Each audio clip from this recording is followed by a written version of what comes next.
kembali lagi di Vokasi Kini, kita masih ngomongin pengolahan hasil pertanian. Makanya saya ingin kembali ke Pak Irdika. Pak Irdika, mungkin boleh dijelaskan lebih lanjut lagi perkembangan apa sih yang mungkin gitu kita akan lihat di bidang pengolahan hasil pertanian khususnya di Indonesia. Baik, jadi saya kira pengolahan akan berkembang. Jadi kita tahu bahwa teknik-teknik pengolahan hasil itu di YouTube juga banyak, di Google juga banyak gitu ya. Jadi kalau kita ingin tahu misalnya pembuatan mochi di Jepang itu seperti apa. Nah, dan sekarang ini kan banyak anak-anak muda yang kita harapkan bisa mengarah ke sana. Mereka bisa akses Google, bisa membaca informasi, kemudian mencoba. Saya kira kita sangat optimis. Karena sebenarnya kalau dari sisi kalau kita itu memproduksi sesuatu, kalau kita mochi yang sekarang itu kan untuk masyarakat umum yang harganya biasanya marginnya tidak besar, tetapi penjualannya banyak.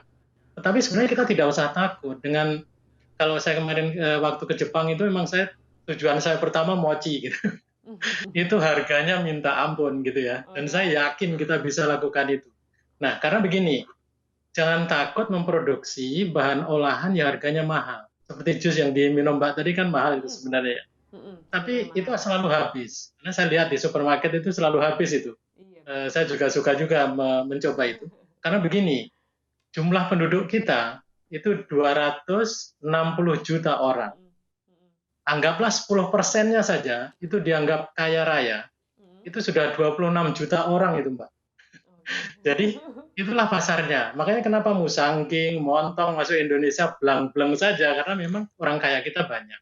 Jadi kalau kita sudah ada kemasannya bagus, olahannya enak, pasti akan masuk. Jadi saya berharap bahwa nanti SMK-SMK yang pengolahan ini, yang tata boga ini, nanti bisa mendalami lebih jauh lagi, karena kan lebih banyak praktis. Kan sedih ya, misalnya kopi kita terkenal sekarang, itu setelah Starbucks masuk gitu. Iya, benar-benar. Ya kan? Harusnya lebih dulu gitu ya Pak ya?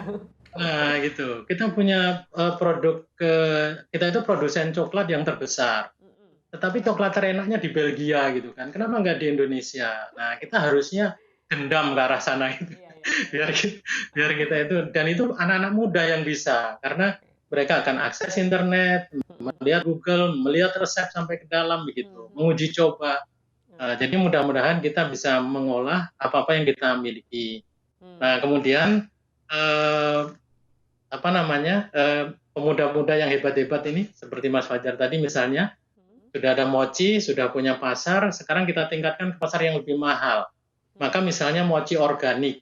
Nah, karena mochi organik, maka mundur ke petaninya, cari kelompok petani yang organik. Sehingga dengan begitu, petaninya juga sejahtera, karena harganya juga mahal, mochinya juga mahal. Kan begitu. Ya, dan mudah-mudahan nanti dengan SMK, itu kita bisa buat seperti itu. Jadi hub-nya itu ya SMK itu, untuk pengembangan. Saya kira begitu.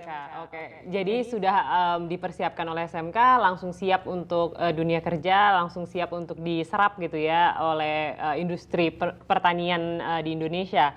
Nah, saya kembali lagi pengen tahu dari Pak Omid gitu ya.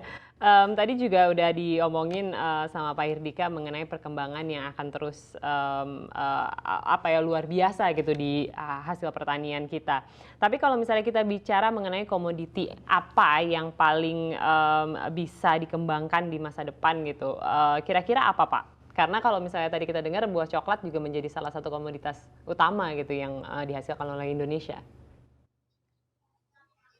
Ya, terima kasih.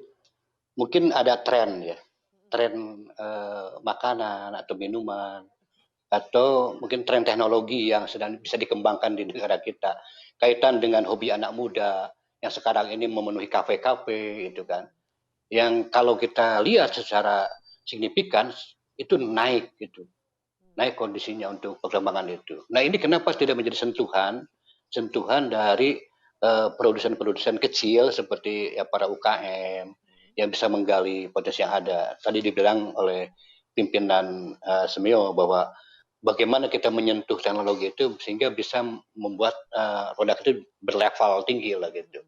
Nah kaitan dengan mungkin yang agak susah bagaimana dengan material packaging bagi masyarakat itu yang masih agak sulit.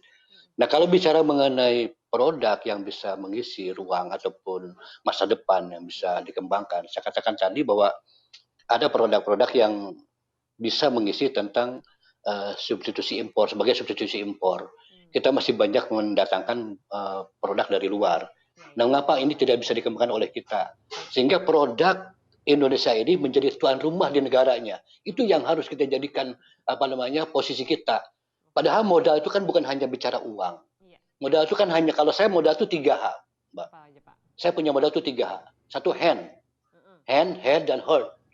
Jadi ketika kita punya konsep, kemudian kita tuangkan melalui kegiatan kita. Nah, dengan ketulusan, dengan keyakinan, dengan kepastian bahwa produk itu akan jadi. Kata siapa nggak jadi? Itu pasti jadi. Nah, ini yang mungkin tidak dimiliki oleh teman-teman ketika melihat potensi yang ada di wilayah kita banyak. Mengapa kita tidak sentuh itu? Mengapa kita tidak mulai? Nah, saya berpikir mengapa SBL ini mencoba merilis produk lemon California. Saya pernah minum di suatu hotel. Kok mengapa mahal ini? Apa sih isinya? Nah gitu. Nah, ternyata ketika bilnya saya lihat, 40.000 hanya satu seloki, mahal banget, gitu kan? Nah akhirnya dari berpikir itu kita coba kembangkan. Seperti itulah. Jadi mungkin banyak buah, banyak hasil sayur, banyak hasil serealia yang kita bisa kembangkan. Kedelai kita masih banyak impor, jagung masih impor. Padahal tanah kita masih luas, masih subur. Nah, ini saya punya konsep untuk kembang. Nah, apapun ditanam bisa jadi uang, bisa jadi menghasilkan. Saya katakan tadi bahwa saya mencoba dengan lemon tadi, karena itulah sebagai substitusi impor gitu. Kira-kira begitu. Kira-kira begitu ya Pak. Tapi saya juga pengen tahu lagi gitu dari Mas Fajar. Mas Fajar kan lulusan SMK. Boleh tahu apa saja sebenarnya yang disiapkan saat belajar di dalam SMK gitu ya, yang disiapkan untuk industri ini gitu, sehingga Mas Fajar nih siap untuk mengembangkan produknya yang adalah mochi itu? Di SMK saya pribadi yang merasakan bahwa di SMK bahwa di waktu sekolah di SMK saya dibentuk jadi jadi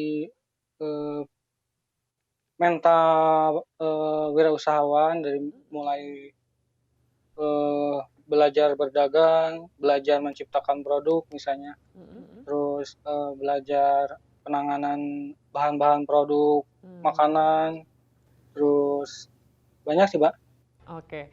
Kalau gitu saya ingin tahu juga dari Pak Hirdika. Pak Hirdika, ini kan tadi Mas Fajar udah sempat ngasih tahu gitu kira-kira apa aja yang dipelajari saat di SMK. Sebenarnya tapi tips apa sih Pak yang paling penting untuk generasi muda ketahui gitu sebelum masuk dan sebelum memulai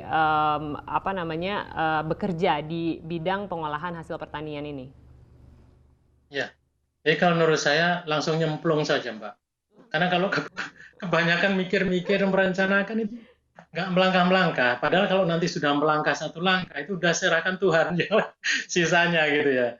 Nah, jadi kalau nanti sudah melangkah, biasanya akan ketemu dengan teman, dengan orang lain yang mengerjakan hal yang sama. Kebetulan ya kami ada pengalaman lah sedikit masalah itu, makanya Siamio Biotrop dari tahun 2018 ya kita sudah mulai bermitra dengan SMK itu 80 SMK lebih seluruh Indonesia. Itu untuk termasuk teaching farm tadi. Termasuk mitra kami, saya nggak berani mengatakan binaan karena saya lebih suka mitra, karena yang kita bina itu lebih unggul dibandingkan yang membina kadang-kadang. Seperti SMK Cibadak itu omsetnya udah miliar itu Mbak, yang di bawah Pak Umid itu. Iya kan, yang termasuk sekolahnya Mas Fajar ini. Jadi itu yang akan kita kembangkan. Jadi sekolah-sekolah inilah menjadi tempat bagaimana anak-anak muda ini bisa belajar, IT-nya diperkuat, kemudian tekniknya ya, keterampilannya diperkuat sehingga mereka dengan membaca informasi udah tahu kita mau apa gitu. Nah, yang dimulai dari mana? Yang paling penting adalah lihat dari apa yang sudah ada dulu di daerah itu. Jadi kalau seperti Mas Fajar tadi itu jos, bagus. Jadi Sukabumi itu daerahnya mochi, terkenal mochi. Nah, nanti dari mochi itu dikreasi apa lagi? Apakah kemasannya, apakah bentuknya gitu. Sekarang kan kotak, gimana kalau bulat? Gimana kalau panjang? Bagaimana kalau warnanya merah? Bagaimana hijau dan sebagainya. Nah, itu akan lebih ringan dibandingkan kita mulai sesuatu yang dari nol, begitu. Jadi tiap daerah akan mempunyai kekhasan masing-masing. Saya kira itu. Kemudian yang paling penting dengan anak-anak muda sekarang ini kan kemampuan IT-nya yang luar biasa. Sehingga saya sudah merasa sendiri nih, dengan masa COVID ini, online marketing ini luar biasa ini. Tetangga-tetangga jadi bermain di situ. Dan saya yakin anak-anak muda bisa. Jadi kemampuan teknis, ditambah dengan pengetahuan tadi, ditambah dengan kemampuan IT, saya kira ini kombinasi luar biasa bagi anak-anak muda kita. Biar jadi jos semuanya gitu ya, Pak Herdika ya. Artinya bisa membawa hasil pertanian Indonesia pastinya lebih berkontribusi kepada ekonomi dan pastinya juga memperoleh kesuksesan gitu. Tapi terima kasih banyak atas informasinya Pak Herdika, dan juga tadi ada Mas Fajar dan juga Pak Omid untuk waktunya yang sudah berbagi begitu banyak insights gitu ya sama kita. Nah, setelah diskusi kita tadi mungkin ada teman-teman generasi muda yang kayaknya tergugah gitu, pengen coba masuk ke sini. Nah, mungkin bisa cek-cek beberapa program vokasi berikut ini. Jadi ada agribisnis, pengolahan hasil pertanian, dan juga ada prodi di pendidikan tinggi vokasi, yaitu teknik pengolahan hasil pertanian dan juga teknologi hasil pertanian. Nah, itu dia. Mungkin bisa lebih riset lagi mendalam mengenai hal itu. Mudah-mudahan di Vokasi Kini hari ini bisa tercerahkan dan tergugah untuk masuk ke bidang pengolahan hasil pertanian. Itulah Vokasi Kini hari ini. Saksikan juga Vokasi Kini episode-episode selanjutnya, karena vokasi kuat menguatkan Indonesia. Sampai jumpa.